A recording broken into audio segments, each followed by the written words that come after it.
What's going on, everyone? Welcome back to the Josh Button Podcast. Today, I'm joined by Chris Ryan. That's Chris Ryan Fitness on Instagram. He's got an app. He's got tons of nuggets. So first and foremost, follow him. Second of all, let's see what we can get into today that's going to help people kind of streamline their ideology a little bit on fitness, because I think just from what I know about you, you're dead on with consistency over most everything else. Mm-hmm. I think maybe that's what guys in my, part of life, midlife, kind of struggle with the most is consistency. So maybe you can point us in the direction on a few of those things. But how'd you get into it? How'd you get into training in the first place? Yeah, I'm right there with the midlife. I'm turning 46 next week. I know exactly what you mean. My dad used to have this saying. He goes, "Guy doesn't know what a tendon is until he turns 40." Yeah, right. So, I've always loved fitness and health. As a kid, I played a ton of different sports. Eventually, ran track in University of Florida. And then in my 20s, I was more in the entrepreneurial space of a brick and mortar business with my brother. We had in Florida, down in South Florida, kind of where you're at. We built up a business within the franchise community called Serve Pro. And we had 4 Serve Pro franchises within the South Florida area. And we sold those at the end of 2008. And then at that point, I'd run like 6 years in that business, but it was one of those businesses where it was 24/7 water, fire, mold damage, emergency services work. And I wanted to really do something that I loved. And I always loved health and fitness. And during that time of us like building this business to 20 plus employees and everything, I was always like, what got me through those long days? It was being fit. It was being healthy. It was bringing my cortisol down, the stress levels down. It was trying to release some endorphins. And this is in my 20s, I had a lot of friends that worked up in the New York area in high finance. And you saw it like people that were pushing that threshold in one trajectory of like their careers or their businesses, whatever it might be. And they're successful by all means, whether it's financially or like whatever they're doing as far as building that business as an entrepreneur or as a corporate employee, that sort of thing. But health and fitness is so inherently important. So I was like, what can I do to really like follow my goals and follow that path that I love in the health and fitness world, but build a sustainable business around it. Had some kind of meetings with myself and with friends and people, and it kind of, dipped around the industry a little bit and kind of figured it out, put on my business hat and developed a business around that. Realized New York City was probably a great place to be, even though it was super expensive. But this is where all the magazines are at. This is where a lot of high-end clients are at. Came up here and also eventually where my future wife was going to be at, so that I didn't know at the time. But thank goodness I did all of that and then married the woman of my dreams and have 3 beautiful children because of that. And if I didn't follow the passion and the dreams of building a career in the health and fitness world, I wouldn't have been married to my wife. I would never have met her probably, and all that. So it's funny how like all those cars aligned. And for me, it was really like doing what you love and then building that business around it. And you're going to be successful with it at that day. If you could truly be, especially in this day and age, where we have AI, we have podcasts, we have social media, all these different tutorials to where you have 6 billion potential customers or whatever it is, 7 billion now people on the planet. And you have all this potential around the world that could potentially be a customer, or client, or a member of something that you do. The game's changed. It's leveled out a lot of playing field for a lot of people, whether that's good or bad. That's a whole other probably a topic of discussion. But one way or another, as an entrepreneur in the health and fitness world, I think there's never been a better time out there. And so for me, it's been better part of 2 decades now, training clients both in person, online, you name it. Train people that are beginning stages, coming out, postpartum, pregnancies with women, in prepartum, training people that are going through cancer treatments, training people that are billionaires, training people that are everyday folks, training people that want to, go to Division I sports program. So I have a vast array of different people. A lot of times people like to specialize either with like an Olympic athlete or a professional athlete or Hollywood stars, and they're traveling around the world with them as they shoot movies and TV shows.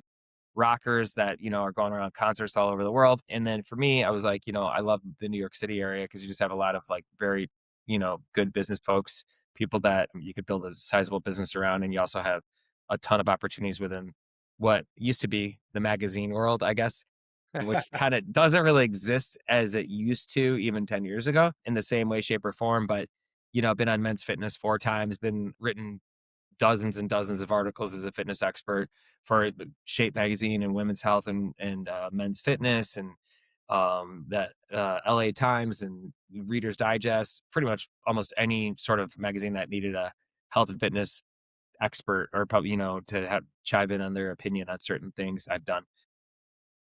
And being in the media capital of the world in New York helped out with that as well, just to make connections and once again put on that entrepreneurial business hat as well. So we kind of flipped the script, or I guess we're running parallel in different decades, because I did my 10 years in New York City when the magazines were still at their There you go. peak, still at the forefront.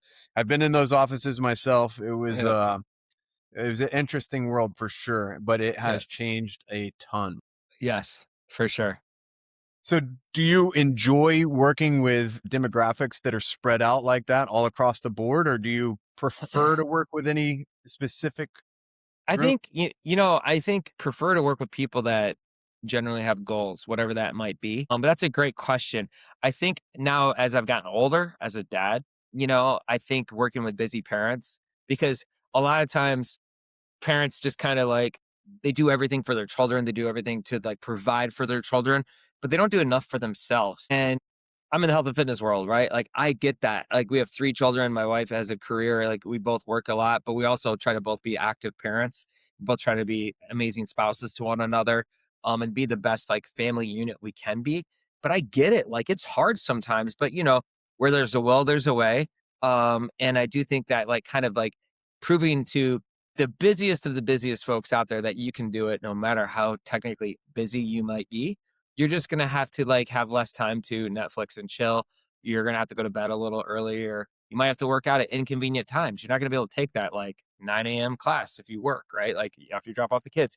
Maybe you can. Maybe you like delay your work day if you have the opportunity within your work hours, but maybe you are getting up at 6 a.m. to work out. Maybe you're working out at 8 p.m. after the kids go down or whatever it might be, or you get home from the office, or maybe you can do a noon workout. I don't know, but I do think that there's a number of ways to get through your day. You have 24 hours in a day. But I'd kind of, at this point in my life, I'd love like kind of proven to that 35 to 55-year-old demographic, if you will, that you can achieve greatness and more importantly, longevity for yourself in the decades ahead. Because what you do at 35 is going to be compounded by the time you're 75, 85. And you're going to live a whole different style of life in that latter third of your life, which, at this point in our lives, grandparents may still be alive. Maybe they passed on. Maybe the parents have passed on, depending on like how old certain people are. But one way or another, you've been exposed to life at a senior level, not through ourselves in our 40s, but through our loved ones, right? And we've seen maybe they made the right choices earlier on in their lives, or maybe a lot of times the wrong choices. And you're like, the hell were they doing eating all this crappy food? And of course they're gonna have heart problems or cancer or whatever, because look at what they did. They smoked like 2 packs a day, they drank a ton of alcohol, whatever it might be. And then you might be like, well, why would I want to do that? God, they're suffering from osteoporosis. Well, that we can combat that with strength training right now. You don't necessarily have to have these issues and these ailments that affected past people in our lives, that maybe you can like delay that onset of those things and live a healthier, longer life at that point. Because even if you are living a life into your 80s or maybe 90s or more, who knows, but you want to like live it, in my opinion. You don't want to be like just kind of like sitting around like doing nothing, like not being able to chase your grandkids. That's living an active life. At least I don't, and most of the people I know don't want to. But sometimes they don't know where to start. They don't know how to do it. They don't understand that it doesn't take 2 hours a day of training like an Olympian to like achieve your best self. You can do a lot of training, like just try to be as consistent as possible, several days a week, 20-minute workouts, like 30-minute workouts, even to 10-minute workouts better than 0 minutes. Maybe you can fit in an hour if you're lucky, but you don't necessarily need to train the way a lot of people think that they need to like hardcore, constantly sore, all that stuff. Yeah, you know what? This podcast was actually birthed from a similar thought process and the conscious awareness that there are people like my father and people that are older who didn't even have bad lifestyle or live with bad choices, but fell into traps that we never really identified 30 years ago, 25 years ago. The fast Hmm. food thing, then you have an ailment and then a pharmaceutical is prescribed to you, then one more pharmaceutical to remedy the side effects of that one. And it's this cascading event. Hmm. And this series of dependency that I think a lot of people got stuck on and weren't really aware of what was going on at the time. They were just trying to do what their doctor recommended, what was the best thing. And now here we are. And Mm-hmm. we talk about people that aren't moving at all or very much in the later stages of their life. And that was one of the major pitfalls falls that I wanted to avoid. And that's the reason that this was birthed in the first place. So how has your training shifted from the time you were in your 20s and you could just do anything and everything Mm-hmm. to now you have kids, you got responsibilities, app to keep up with, clients to keep up with. Yep. Where's your priority shifted and how do you approach fitness for yourself? Great question. I think less is more. I think like I try to think of in terms for myself personally of like what's like the most amount of strength I can gain and the least amount of effort. And not to say I'm lazy about it, but to say that you don't necessarily need to do 4 or 5 sets of bench, right? Like just, got the power rack behind me of benching. Maybe I could do like a couple sets, but like working on the speed of it, like lowering the weight super slow, pause reps, things like that, where you're not just doing 3 sets of 10 like you might have done in your 20s, right? Because that's all you can think about in your 20s, just like, hypertrophy, like getting big, swole, whatever fun adjectives you want to use, and I was guilty of that after I was a skinny runner. I was like, I just want to pack on as much muscle on this frame as possible. And I was successful with that. In like 1 year, I put on 40 pounds of muscle, like just like by having creatine and a couple extra scoops of protein and not running 50 miles a week, right? Well, imagine that. And then like, you'll be like, oh yeah, I finally got pecs for the first time. I don't have a bird chest. My friends can't make fun of me anymore or whatever, and that felt good. But at a certain point, you're like, there tends to be too much muscle, right? Like where you're kind of like your shoulders start to hurt. And you're like, maybe I could dial it back and work a little bit more on mobility or do a little bit more like pulls instead of pushes or whatever it might be. Or maybe I don't need to do heavy back squats. Maybe like hex bar deadlift is really good for me right at this point in my life. Or maybe unilateral movements that no one ever did, like unless you were like a elite like athlete back in the day, doing sort of any sort of plyometric movements or like unilateral movements of a single leg, rear elevated split squat or Bulgarians or single leg RDLs or whatever those movements are that we do now that I love. And I think those are so awesome for like your spine, your hips to reset as a guy in their 40s. But those movements, I barely ever do a heavy back squat anymore. I'll do a heavy front squat like every 2 weeks, just kind of like maintain that bilateral, like pure power. The only really heavy bilateral movement I really do is the hex bar, just because I love the setup position for myself as far as like the hip angle and it's safe, but I can put a lot of weight on there and it's an amazing exercise, but it produces like the max force to the ground. I love to do it barefoot so I can like get my feet strong, understand how to like engage and compress my arches and get my ankles strong. Whole host of things that I think that go into that lift because you are able to lift substantial amount of weight, which helps out your ego, but at the same time, it helps out your body overall. It feeds your ego safely because you really can't lift it if you like can't lift it. I could put 700 pounds on it. I can't lift it. So I'm not going to hurt myself, like, so compared to like a traditional, like straight bar deadlift that, for the most part, you're at a different hip angle. And I love that move as I was growing up, but I just figured out a little bit smarter lift for me in my 40s is the hex bar. And I think for a lot of athletes out there, understanding that where you're at, like what your said sport or activity or goal is, build around that, kind of like begin with the end in mind and like have some like arms coming off of that and saying, okay, well, how can I get to this goal? And then like my goal is to, I don't know, I'm just making stuff up, like run a sub 5-second 40 at 50 years old, a few years from now, right? Which that'd be fantastic. Like that's moving for a 50-year-old man. Probably 1% of the 50-year-olds on the planet can run a sub 5-second 40. But to do that, you're probably going to have to, go through a periodization program of like a hex bar to produce the force of the ground, and not to nerd out too much on that. But there's ways to like figure out your goals in life and then backtrack to say, what do I need to do to achieve that goal? And for the vast majority, it's to lose 10 pounds or 20 pounds and to maybe like tighten up their butt, lose a little bit of excess fat. Oh, that comes down to nutrition. I always tell people, describe to me your liquid diet. And they'll be like, what do you mean? And I'm like, what do you drink? Because like, as I do is like, it's not so much eating, it's actually what they drink. And I'm like, holy hell. Like, do you realize you are drinking 3,000 calories a day of bullshit? And like, they're like, what do you mean? And I'm like, oh my, I go back to like what a kilocalorie equals for a pound of fat, everything else. I'm like, you're basically drinking like 12 pounds of fat. Like you want to lose 10 pounds. If you just like cut out your Cokes and your stupid Starbucks drinks with all the whipped cream and BS all over it, you're going to lose 12 pounds in like 2 months time. And like, that's all you have to do. You don't even have to do anything exercise related. You will lose 12 pounds if you just do that based on science. And they're like, no way. And I'm like, yeah. And then they do it. They're like, mind's blown. And they have like, their skin looks better. And they're not like, drinking the sugary drinks. Or alcohol's another fun one to like, I love beer. Like, look, I love beer. I'm not a big alcohol guy. I don't drink a lot of beer anymore, but I love beer. Like, I'd love to have like a good Pilsner. I'm not an IPA guy, but like, we're at a restaurant. I'm like the guy that like, I'll have like one like good European import beer and I'm good to go. And that's like once a week or whatever. But I'm not like drinking like Coors Light or 2 or 3 every night like some people do. I have friends that are like that. I'm like, what the hell? Like you're drinking like a pound to 2 pounds a week of like excess calories that you don't need. And then on top of that, it messes with your sleep patterns. It causes alcohol bloat. Your skin looks like shit. And like, you don't really like understand like what you're actually doing to your body. On top of that, alcohol you don't really need. It doesn't serve any purpose in your body overall.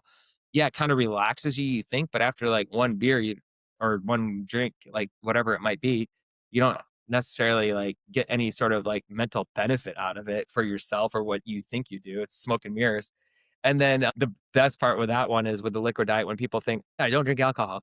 And then you start like training them more and you like peel away the layers of the onions and they're like, you find out they had like 10 beers a week, but they don't count beer as alcohol, right? And I'm like, I just want to shake them. I'm like, what do you mean you're not like, beer is alcohol? Like, come on, like work with me here. Like you have goals. Like I always tell people, I'll want that goal as much as you want it yourself, but you have to be honest with yourself. If you're like going and having hot chocolate lattes and you're drinking 1,000 calories before 8 a.m. on your commute to work because it makes you feel good about yourself, then don't come complaining to me that you're overweight and you're not meeting your goals, even when we're training 3 days a week, because you cannot overtrain that hot chocolate or that whipped cream surprise drink that Dunkin' Donuts or, Starbucks gives you. If you want to have a Dunkin' Donuts or a Starbucks drink, get a black coffee and call it a day. Like seriously, go like old man style, like black coffee and that's it. Like don't get all the other like crap in there, because the liquid diet is such a low hanging fruit of which people could like have great success for their fitness goals. And there's like small wins, efficient wins along the way. And I know we kind of went off on a tangent there, but for me, it's like being as efficient as possible in the time that you have to curb excuses so you can keep consistency high in whatever it is. Yeah, the alcohol thing was a big one for me. Like living in New York City, I'm sure, as you know, the number one activity is happy hour. It's like Totally. Right after work, the sun's usually half the year it's gone already, but the rest of the year it's beautiful to be out there after work and go have a beer or two. That one was huge for me. And as the old adage goes, abs are made in the kitchen. Yes. And doing what I was doing, I always had to keep my figure, my little girlish figure, and be good in front of the camera. So alcohol was a huge one.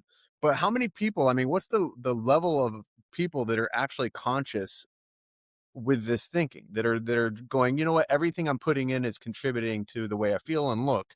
And obviously you said, liquid is a low hanging fruit, but there's a lot of other things. Oh, there's a lot of other things for sure. And I think in this day and age, there's a huge, I love the term longevity. It's being thrown around a lot. And it's one of in our world, in the health and fitness world, that sometimes I'm kind of like cringe at like certain terms being thrown around, right? Like just because they sound good or it becomes like a hashtag in social media or the latest, greatest craze, whatever it might be.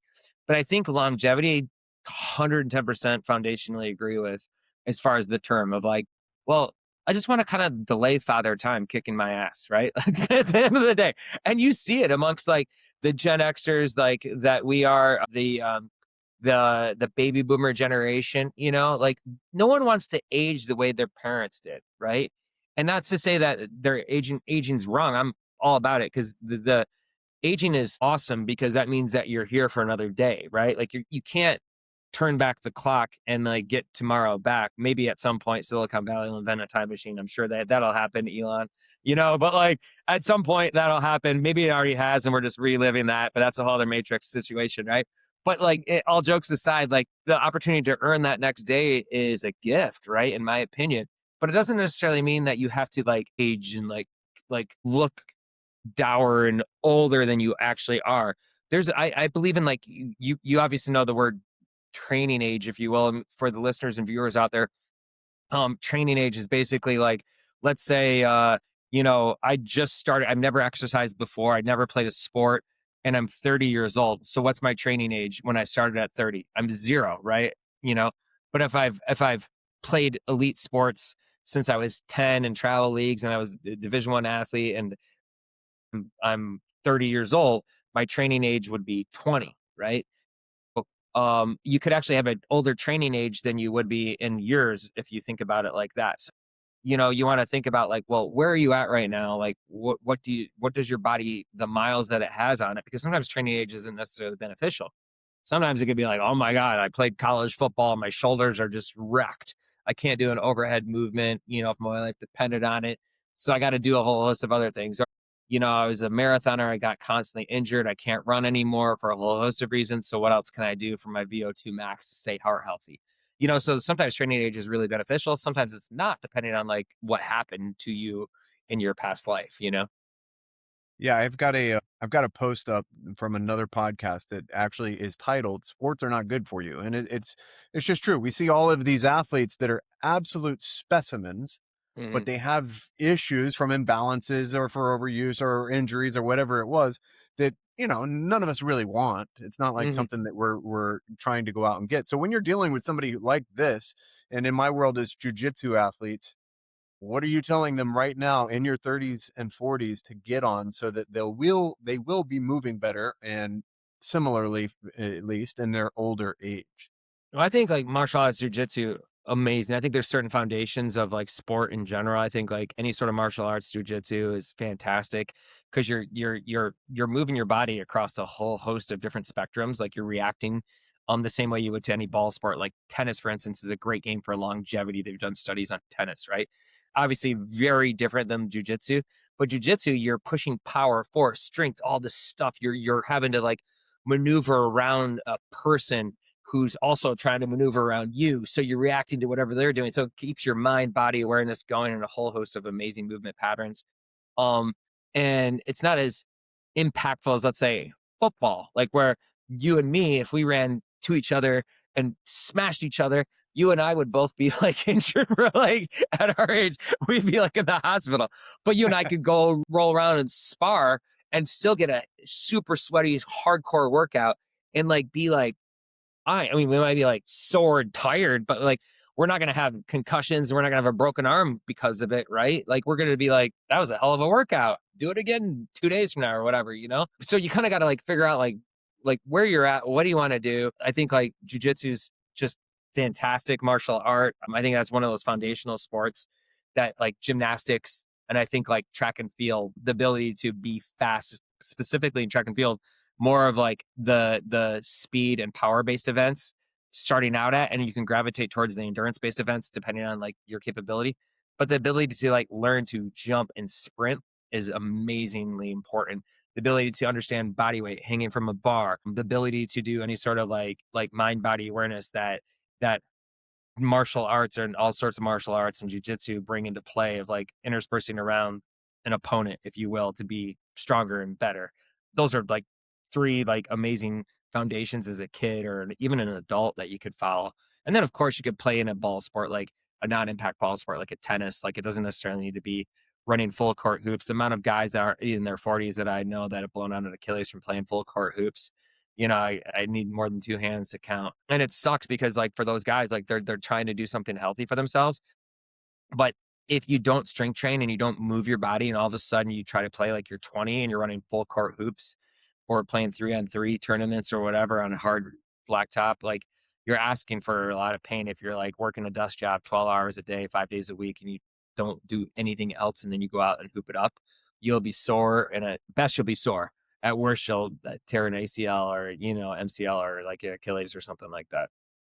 Yeah. So, what advice do you have for the guys that are in jujitsu and have started this late in life? Because that's one of the goals of this podcast is to keep guys that did start a little bit later in life and the guys that have been training for a while on the mats. And Hmm. it's honestly the number one problem in all of jujitsu that I've noticed is that most guys in our age range just they can't stick with it. They can't stay on the mats all the time. They have a shoulder injury, they have a Mhm. neck injury, they have a back injury, and they find themselves on the sidelines as much as they do on the mats. And that just like kind of breeds that whole I'm gonna get injured, just like you were just Totally, saying again. totally. I think mobility, it's another term that gets thrown out a lot, but I think mobility, the ability to like move your joints in the right way around their muscles. Like, shoulders should move in a ball, they're a ball and socket joint. We've been blessed with our hips. Like we can move them in a multitude of different directions. Thank goodness. Like, running it through, hinge joints in your elbows and knees. You can strengthen tendons and joints and ligaments get stronger, and they need to be under certain amounts of stress. It does not mean that it's under stress to the point where you are going to break your kneecap, but it your knee will get stronger if you can load that tendon in the right directional pattern. If your knee is tracking out over your toes in a deep lunge or a squat, you should be able to do that.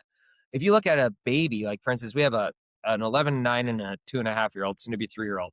But if you look at our 3-year-old squat, 2.5, well, he's not 3 yet, so almost 3. Our almost 3-year-old squat, or any sort of toddler or baby squat, you're like, oh my God, a trainer like us would be like, dude, that baby's got the perfect squat, right?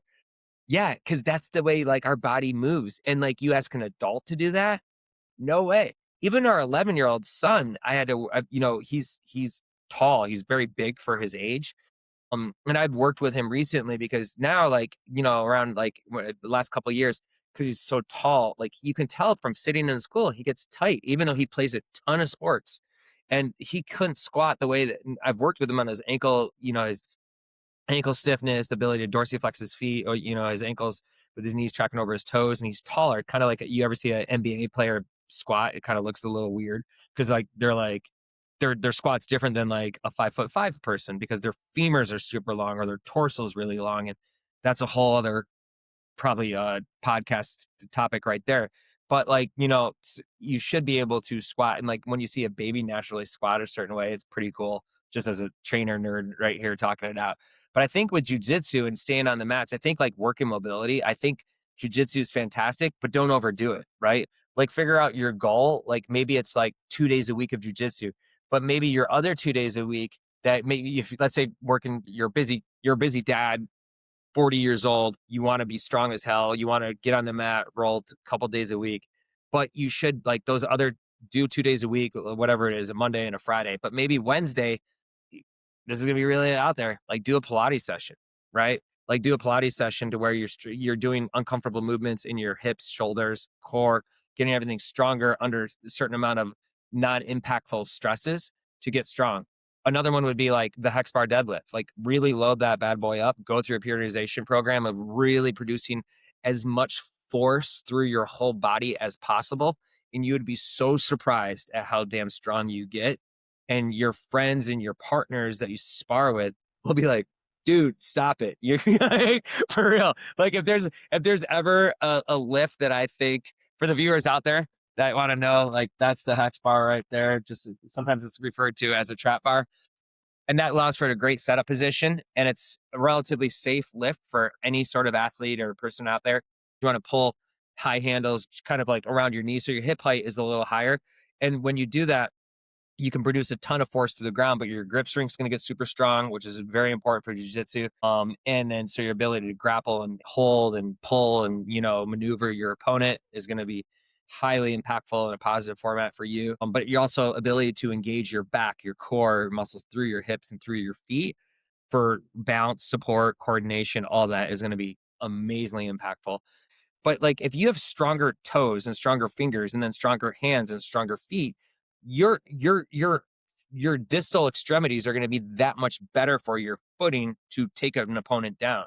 Yes, core super strong for sure, but I think like working movement patterns that might be slightly uncomfortable in a non-impactful way, like a Pilates session, like once a week, would be highly impactful for like for especially for the guys out there, because guys don't want to train like that. They want to bench, they want to deadlift, and maybe they want to run a bunch of bullshit long slow miles because that's what they're like, like. And I'm all about like zone 2 training. I think has its place, but I'm much more in alignment with like a Norwegian 4x4 training protocol. Like less is more of like, I've been doing this for years with my own training in the track and field, and it's been around forever in the track and field world. It's just kind of come commonplace now into the mainstream. of like 4 minutes of a set activity with like 3 minutes of active recovery, walk, rest, if you will, not just like sitting, but like active, like walking or something. But I personally think running's great, but running's kind of impactful on your body. Most jiu-jitsu people I know aren't necessarily runners, right? But sometimes they have that mentality of like a boxer mentality where they want to think like 1970s Rocky style, like bunch of like stupid long, slow miles on pavement, which just breaks your body down. Like there's a better way to do that. And like getting on, I think for jiu-jitsu behind me, the Echo bike. So a Schwinn assault bike for the viewers out there and the listeners, arms move with the legs, right? You want to talk about getting your engine better for like several minute rounds.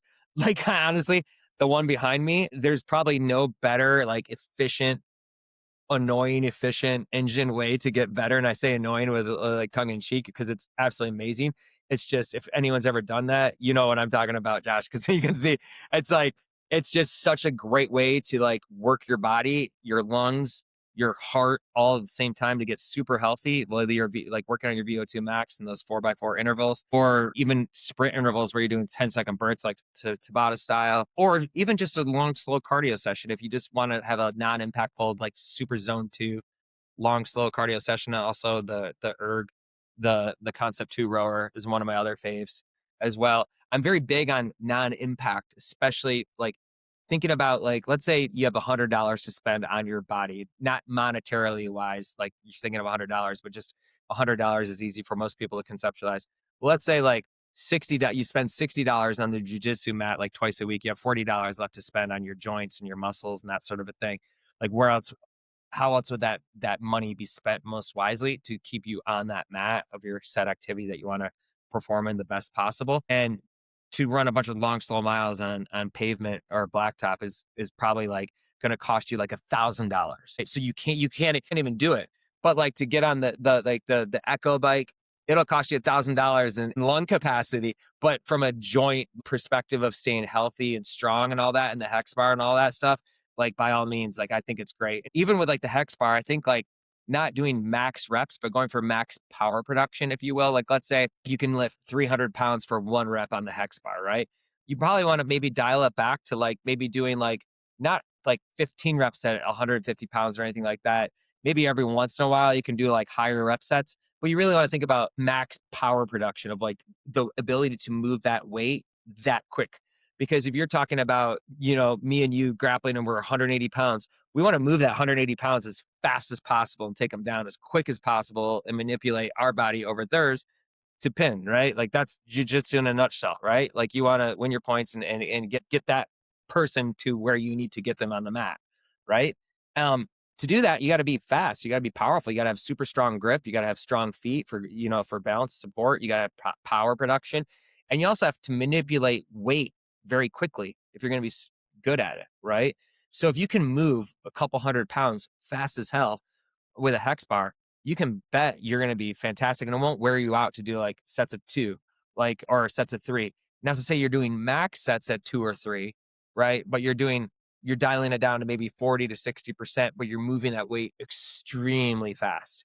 And then, you know, you could build on up to like, you know, maybe a couple just heavy sets. One of my favorites to do just to maintain basic overall strength is like 3x5, which I find is like a 45-year-old guy, like 3x5. I'm trying to move the weight in perfect form. So my last rep looks like my first rep, not so much to where my 5th rep looks like I'm like rolling shoulders forward and like rounding my back. And I'm like, I'm PR, my shoulder's going to fall out of socket. And sometimes I post them to Instagram with my own training videos, not all the time, but because otherwise it gets kind of like, you know, mundane and the same stuff. But like when I do, you can clearly see like I'm going for like last rep looks like the first rep, or from my track and field days where you call it negative splits, where you actually start out, maybe you're doing 8x400 and your last 400 is actually your fastest. Your first 400 might be slightly below what your goal pace would be like by a second or two, but then eventually you start chipping into it.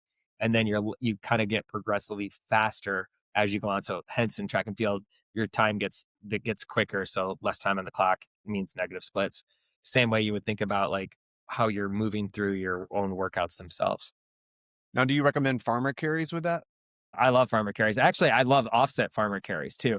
I think a super heavy offset farmer carry is actually maybe if you, but you have time to do it correctly. Like sometimes you'd be like, dude, like farmer carries are, I always find like this for my farmer carries too. I love farmer carries, but I'm kind of like if you can just get 2 heavy KBs in your hands or 2 heavy dumbbells and you like, can get it done because you only have 5 minutes to do it. Cool. If you have to like do like 50-yard farmer carries left, 50-yard farmer carries right, if you have the time to do it, unilateral farmer carry is absolutely awesome because you got to like maintain the rigid core, your your arms punched out versus like falling over to the side because you have to offload position.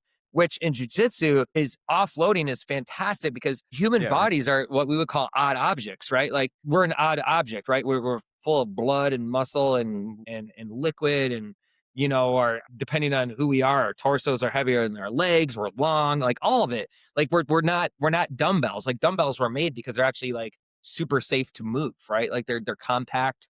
You know exactly what you're getting. A 10-pound dumbbell is a 10-pound dumbbell, right? Like 100-pound dumbbell is a 100-pound dumbbell, and this little like cute little like like handle, and like but a human that weighs 200 pounds, they're like this like big ass like like thing that you have to manipulate around, right? So, which that's once again back to martial arts or jujitsu, like why it's such a great workout because you're working with quote unquote odd objects. So you can tell your buddy next time you say, "Oh, you're an odd object. I'm gonna flip your." It's interesting now because water weights are making a comeback. I love those. I love those. I think it's. I think like not all the time, like working like maybe like work like a big lift, like a hex, like let's say you develop like a perfect program, like in your strength phase, if you will, like probably like a heavy bilateral movement, like a hex bar would be great. A great unilateral movement would be great for like your lower body. So like rear elevated split squats or a single leg RDL, like pick your choice, whatever one, alternate them, all the power to it. I think like some sort of I even done like heavy dumbbell pushes, like single arm pushes if I have the time. But once again, it's like when you go unilateral, it takes twice the amount of time because you have 2 extremities. So you got to like think about that in your overall workout.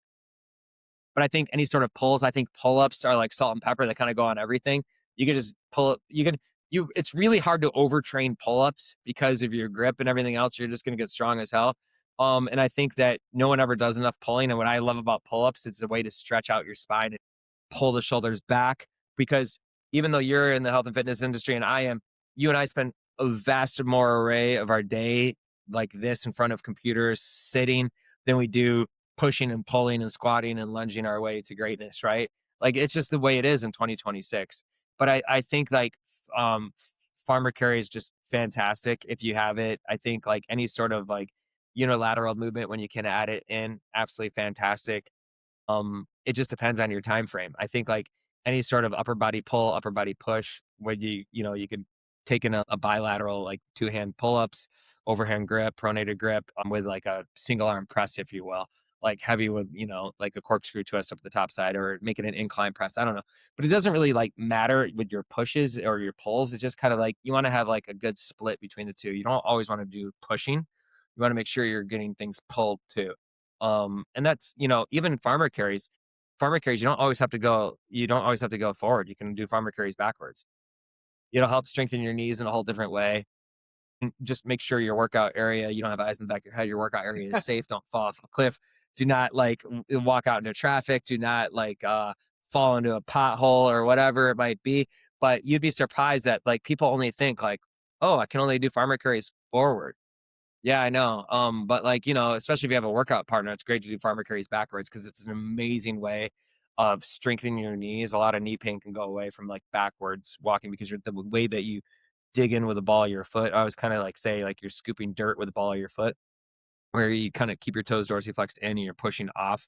Whereas a lot of times if you walk forward, you're going heel to toe, heel to toe. This way, when you walk backwards, you're going toe to heel, toe to heel. So it's a whole different way to get your feet, ankles strong, knees strong for not just like jujitsu or mat work, but like just overall like longevity and health in the first place. Yeah, a little more quad activation. And when you mentioned it, I couldn't help but think I spent a lot of time on that pull-up bar, but I actually invert as well. I got the inversion boots and Oh, there you go. There you go. I love it. Batman style.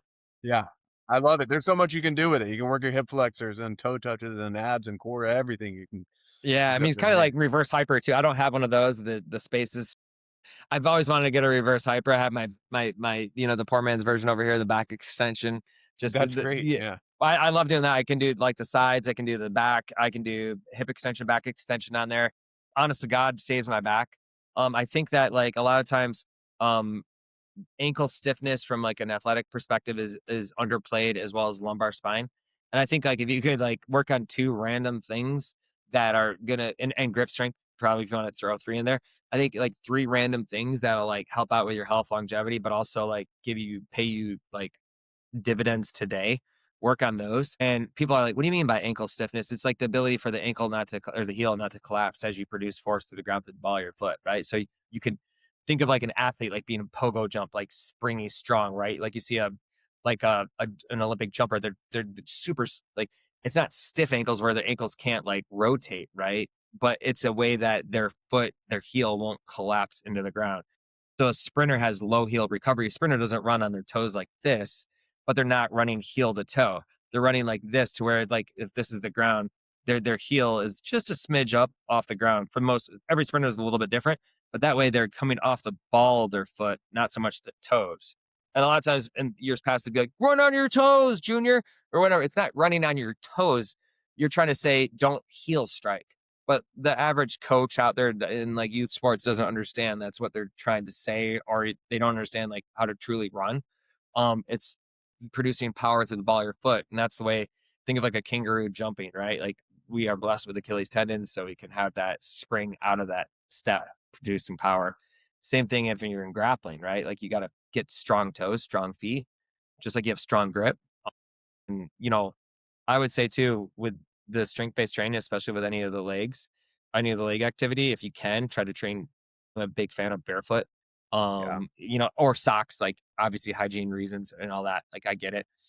Wear socks, but like you please don't work out in a heavy, insole or a heavy, like cushy, like marathon trainer shoe that's pillows underneath your heels with an elevation like this sloping down into the forefoot, like, with the rise of the shoe too much, because it's just doing such a disservice to your knees, tendons, joints, and ligaments. So, especially with jujitsu, you're not doing jujitsu with shoes.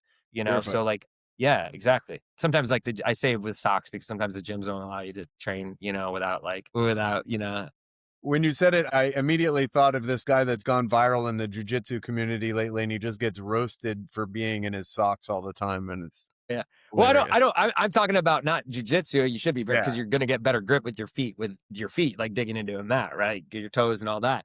Like you should be barefoot in jujitsu, but clean your feet, people. No, but I'm talking about like strength training. Like sometimes the gyms don't allow you to like Yeah, they be do. totally barefoot, which I understand. Like I'm not like dogging out gyms and like that sort of thing. But if you have the ability to train without sneakers, all the power to it, and it'll help strengthen your feet. I'll be able to collapse the arch as you go down and do a squat. So you do more of like compression down, which is what you want your arch to do. That's why we have arches. So if you squat, you should compress vertically down. You shouldn't roll the ankle in or roll the ankle out, right? The knee should track over the toes.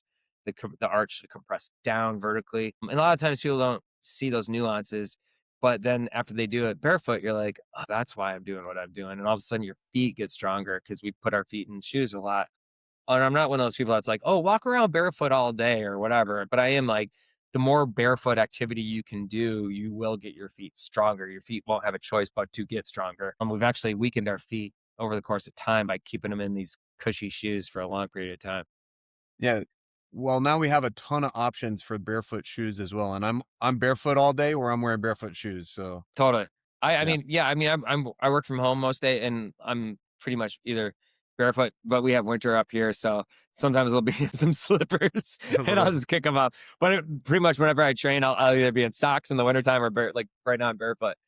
Thank goodness spring is here in the New York area, so now I can train barefoot for the next 6 months. No socks, no shoes. All right, Yep. last training question, then we'll move into some recovery stuff. What do you think about balance and stability work? I love it. I love it. I think there's a whole mind body connection with balance and stability work that takes you forward for decades ahead. That'll pay you tons of dividends. If you look at like a lot of senior citizens, a lot of like causes of death stem from slip and falls, and where like the person unfortunately had a slip and fall in their house, and then they go to the hospital, and for whatever reasons they don't come back out.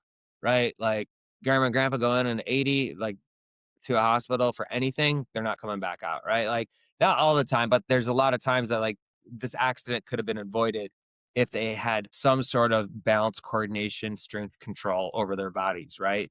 But if you can develop that in your 20s, 30s, 40s, right? Like we have it as kids. That's why I love like tag, jungle gyms, all that stuff. Kids are awesome. Like to watch like kids play, like adults need to do more of that type of stuff. Like where the kids I always say like youth sports, like I love youth sports, our kids play youth sports, but like by and large, like in elementary school, probably the best sport a kid could play is tag. Because you're just being elusive, your agility, running backwards, forwards, you're sprinting, you have endurance, you're climbing crap, like whatever it might be, like you're just all over, right? And it's so fun. Like that's such a great way for kids to, be athletic as possible, right? For that doesn't cost any money. There's no coaches involved, just usually laughter, and that's about it. But like with with the other stuff, it's just like I don't know. It's just the ability for coordination and strength to be compressed through like a unilateral movement, it's going to pay you so many dividends down the line. And you don't necessarily have to walk a tight wire, a wire, suspended off the ground, like suspension rope, and do, pistol squats on it and that sort of a thing. You can go to Cirque du Soleil. Like, honestly, that's amazing, right? But the ability to do like a rear elevated split squat or Bulgarian split squat, you're going to develop a ton of strength and power if you're going like heel to toe, letting your knee track over your toe on the plant foot, and you're really putting like 99% of the force to the heel to toe, and you're acting like your back leg doesn't exist. So, because sometimes when people do that, they like try to pull with their back hip flexor down their back quad, but like literally act like we cut off your leg, the leg that's suspended up in the air, and it doesn't exist. Or like single leg RDLs, love those. For anyone, I think you could always start out against a wall or a countertop or whatever it might be, a sofa or a sturdy chair, and just descend down to the knee, midsole, ankle, top side of the ankle, toe, all the way to the floor. One opposite hand, opposite foot, then eventually you do both hands. And really feel your hamstring elongate and open up, and feel as your shoulders and head come out over your toes. Feel your hips shift back, right? Keep your shin vertical. Feel your hamstring elongate. Don't keep your hips locked over your knee so that you are just rounding your back to come down to like reach. And I find that mistake too. But actually feel your body open on up through your hamstring, through your hip. It'll help out with overall balance, coordination control, but also proprioception too, of like, oh, I can come down like this and I'm not scared.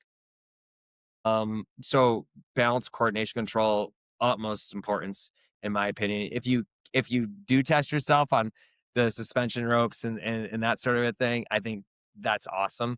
I don't necessarily think for the vast majority of 99% of the people out there that they are going to do that, or nor should do that. Maybe it's something you could strive towards, but I think that's a whole other discussion at that level. But I think you can kind of get like that. I'm all about like low hanging fruit for the vast majority of folks out there. I think like doing unilateral movements, barefoot, getting your toes strong, your feet strong, understanding the way that your ankles need to move, understanding the way that if you hinge, your body moves in one direction. If you squat, it's another. It's another style of movement. Understanding front side movements like quad dominant movements versus the posterior of glute and hamstring style movement, and understanding just how the body is interconnected, and realize too a lot of it's like mind and body too. It's like if I have a better balance control up here, I'm going to be stronger overall. But if I have more strength, then my balance control up here in my head is going to be easier to handle, right? Because I'm more confident in my movement patterns in the first place. And that's what a lot of it comes down to as we get older, right? But it's kind of like riding a bike. Once you develop that, you just have to practice it every once in a while. And you don't really lose it. Like I bet guys like you and me, if we did this podcast 40 years from now, we come back in our 80s, or we could be like, yeah, that like I'm doing okay. I can't like RDL like 100 pounds or whatever, but I can at least bend it, do a proper RDL and touch my knee, and like guess what? You and me aren't going to be having slip and falls, right? Yeah, I'm not breaking my hip in the kitchen. Totally. Yeah. I don't want to go out like that. I want to go out, 100 years old in my sleep. I'm good. I'm good at that point. Yeah, a long, long time before I got on the slack lines and started doing any of that nonsense, I was on the endo boards, the balance boards, the Bosu Yeah. balls, and all the basic things in the gym. Mhm. So it's definitely not for everybody. And I mean, I think I got good proprioception training from really unstable and Absolutely. environments where I couldn't dictate what was going to happen. But first, it started on much more controlled environment, so to speak. Yeah, and you probably attacked it too. Like you went into it with a plan. And you're like really focused on like I'm going to do this, but like it's great for like certain folks out there to be able to do things like that. And if you can strive to do that, by all means, like keep on going up. It's the same way like progression through weights or speed training or whatever it might be. Like progress your balance and all that. But for the vast majority of folks, like for them to like stand on one foot and shut their eyes and turn their palms up and out. I bet you and I could test like a group of 100 men at 40 to 50 years old. And there's probably gonna be like, I'm just throwing that out there, like 10 that could last 30 seconds like that. Most would probably fall over in like a matter of 1 to 3 seconds. If they've never done it, but you can actually train it to where like, you're like, dude, I could stand here for like 5 minutes and like, I'm bored to hell. And like you and me could do that. But for the, like 90% of the people out there, like for them to even stand on one foot with their eyes shut and their palms up and out, like that's like asking them to climb Mount Everest today, you know? Yeah. Kind of similar to the Asian squat. I guess you're not going to do it the first time, but after you train it for a while, you'll do it. Then you'll build up the time you can doing it and step by step. Yeah. Or you just go to, Asia and you can, go use a public urinal and Mother Nature will take over and you're gonna have to figure it out. Consequence of a necessity. Anyone that's traveled over there knows exactly what we're talking about. Like where you're like, And that's why. And they don't, guess what? They don't have back problems over the way we do in the Western world over here in America. That's for sure. And Europe in a lot of places too. Yeah, in Europe too. Yeah, it's funny how like sometimes like really advanced, but like Japan's advanced society, like they have it too. I mean, I've been over there, but it's just like you should be able to do that, like right, like you should be able to like get your knees well out of your toes, dorsiflex your feet. The fact is like a little soft, in certain ways in stature, right? Like I gotta have my heated toilet seat that that puts me in the right position to even have bowel movement or whatever, like some people do. It's like, geez. And they're going to scroll the phone the whole time. Exactly. Right, moving into recovery, we're limited on time here. Yep. What is your non-negotiables? How do you recover? We know that you're in shape. We know that you train. We know that you know all of it. But yeah. All right. Here's the perfect world. All right. I would love here in my perfect world, I would do a cold plunge and a sauna probably every day. Right? Do I, do what I say? No, I don't have a sauna and a cold plunge yet. More reasons about logistics and all that stuff. But when I have access to them, I feel fantastic. I do think that you can do cold plunges and saunas. Absolutely fantastic. I do think that you should be able to foam roll like back to like a more inexpensive, less timely version. You should be able to foam roll parts of your body, not have it be in pain within a few seconds anyway. You should be able to like foam roll your deltoids and be like, oh my God, it just kind of was like warm. And I felt like the sensation. And all of a sudden my muscles opened up and I felt really good within 3 to 5 seconds. But if you like lay on the foam roller and you're like, like you got to foam roll more. Right. So you can test your hips out. Like, and I say it like in the shoulders and the hips, because usually that's kind of like what it's like. Sometimes your IT bands and the sides of your quads, like going down towards the outer edge of your knee, can be really tight, especially on runners out there, because or people that cycle a lot. If you do a lot of like stationary bike, if you cycle a lot out on the roads or you run a lot, your IT bands are just constantly wound. That's why like some of the backwards lateral type athletic training is so good for you, because it gets your legs moving in a whole host of different directions. But I think that like my non-negotiable, I think, was be able to foam roll pretty much my hips and my shoulders in no pain or like limited pain, because then you know that your body's good. Like your muscles. I remember one of my friends came up to me and he's like, like you ever do this with your buddy? He's like, grab your shoulders. He's like, what's up, dude? And be like, wait, why are your traps loose? Like why are your traps loose? Like why are your deltoids? Like you have muscle, but it's loose. It's like, and Tom Brady is like, coined this term, years ago in his book called pliability. And like muscles should be pliable. It shouldn't be rock hard. Like, everyone's like, feel my biceps, like rock hard, right? Well, like when you contract the muscle, but even at the contraction phase, my biceps not a rock, right? I'm not a bodybuilder. I'm an athletic person as much as possible, right? And that's the way I want to be. I should be able to throw a ball, right? Like I want to be able to do that. I was with some guys on vacation with our families, and we were throwing the balls to our sons, like some football, like just a regular American style football, right? No problem throwing a football. But if you haven't done that in a while and you just like weight train, but you don't throw anything ever, all of a sudden, like more than a 10-yard pass or more than 10 minutes of passing, you're going to be like, what the hell? And you probably used to be able to throw a 30-yard, 40-yard pass with no problem whatsoever. But if you don't do it or your muscles are really tight, then guess what? You're stiff. Stiff muscles aren't good. Stiff muscles, in my opinion, are weak muscles.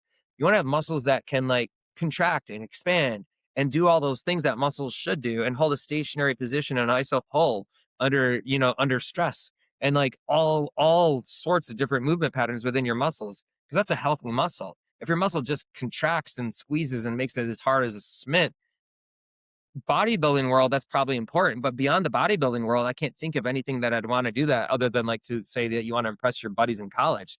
But even at like 40 or in your 50s, like you shouldn't want to do that. Like you should want to have like pliable muscles. Not to say that you shouldn't have muscles, but your muscles should be like loose, like, like to where they can move for you and activate for you in the first place. Unfortunately, you see it all the time on the mats, though. We've gotten so accustomed to this forward aggression, real like heavy, intense sparring. We go to the gym, we hit our heavy lifts, and then everybody's walking around, and that's literally what we see on jiu-jitsu all the time. Yeah, and I mean, I say that, but your core, like your core muscles in your stomach, your obliques, even I would say in your lumbar spine, that's like kind of like what I would say your body armor, right? Like that's the stuff that you want to get as dense as possible, as strong as possible, but 360. Don't just work your abs. And I tend to think a lot of guys that have lumbar spine pain, lower back pain, and you see this when really fit dudes, 6-pack chiseled and all this stuff. They're like, oh, my back hurts. It's kind of like the physique competitors where they don't want to develop like the obliques and the hips or the lumbar spine because it makes them look too wide, right? And I understand, yeah, they want to have the V taper. You can still get a good V taper, but you want to be like healthier 360 spectrum around your torso. And for me, when I say like torso, I literally mean like the back too. Like I don't mean front. Like I think a lot of times men, especially and guys, not throwing it out there, but the guys in their 20s, we were all guilty of it. Like, they don't want to like look in the mirror and like, because that's what they personally see. But if your stature, your shoulders are pulled back, your back is more developed, your lumbar spine's developed, your overall posture, the way you carry your frame itself is that much more significant and that much more powerful in the first place. You look at people that have like really great posture and look strong as hell. Guess what? Guarantee their posterior chain is just chisel, and not just like their traps, because the traps are like only useful up to a point. They look good on like, in the t-shirts or whatever, but like that whole like spinal erector area down and through the glutes and that sort of a thing, like that, like kind of like foundational support as you go up your spinal column, hugely important to your overall health. And I don't think a lot of people, like, they think, I want to just get to 6-pack city or whatever and like get the chiseled rectus abdominis. I'm like, what about your obliques? Like, don't you want to twist? Like, what about your lumbar spine? Don't you want to like stand a little tall and like, for me, like have no back pain? That's why, like, like one of my non-negotiables, sometimes when we're talking about recovery, it's more, I would even group the word prehab into recovery, where rehab is like what you do when you're injured, right? As an athlete, you got to go see the PT. All right, I got to go work on this and, deal with these like mundane movements. But I actually think of prehab style exercises that are non-negotiables for me are like the back extensions, to where I'm really feeling like, rounding my back, working through the back extension, feeling all my lower vertebrae open on up, little hip extension in there to like strengthen through the glutes, the posterior chain a little bit more. And then also the side ones for the obliques as well, where you're really trying to like dip down for the fullest range of motion and back up by engaging and squeezing, opening up through your obliques as much as possible. So not necessarily does it always have to be cold tank or sauna. I think those are fantastic. I think that sometimes they can be kind of expensive or timely to set up your cold tank, if you will. You can do a cold shower, which helps out, which I do from time to time. But yeah, once we get it in the logistics over here in my house area, I would love to get a cold tank and a sauna for sure. Well, two things. One, in New York, you actually have cold water, so you can take a cold shower. Yeah, that's right. Hey, Del Rey, you didn't have it. Yeah. Two, if you ever want the most economical ice bath you can have, just hit me up. I got all the game plans on freezers, man. I've done There you go. I've done like cool. 3 of them now. All right, brother. I know yeah.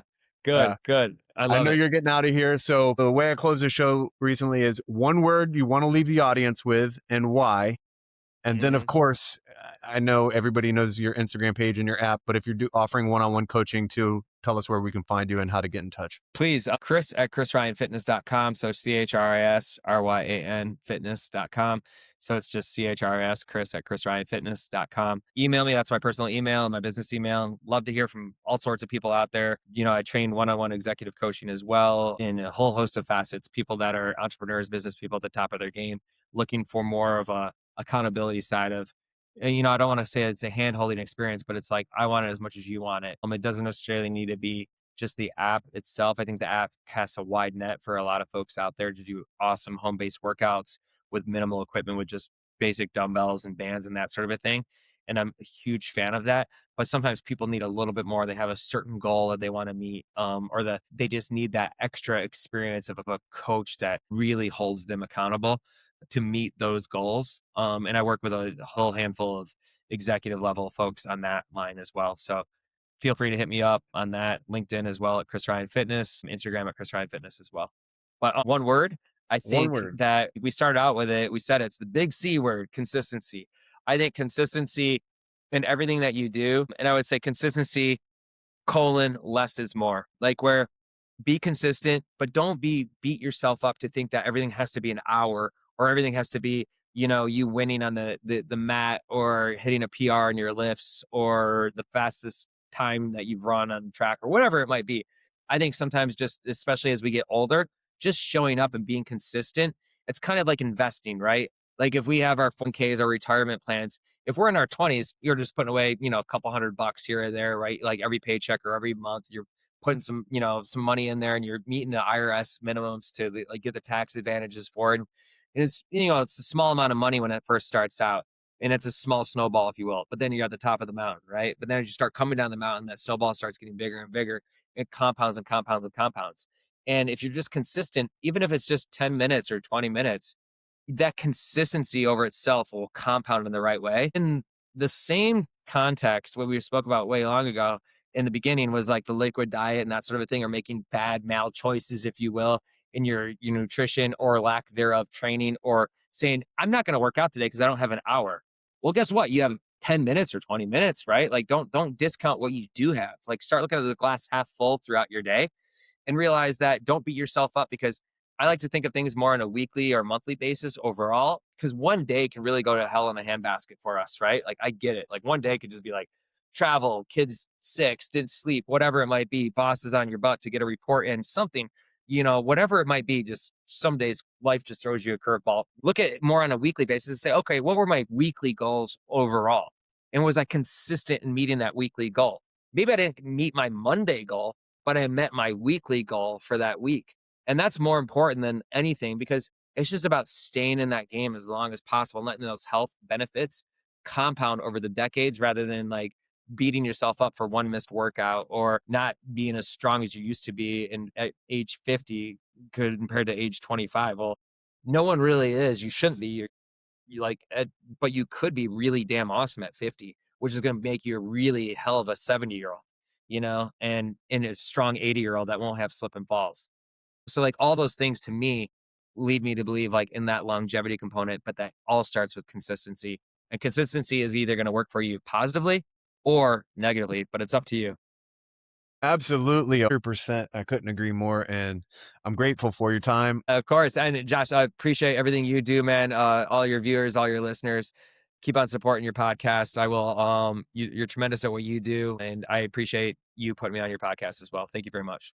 Thank you for joining me. It's been a great one. And you guys have a good day. Thanks for watching today's episode. And as always, go to Lineage Provisions for 15% off of the best protein from regenerative agriculture.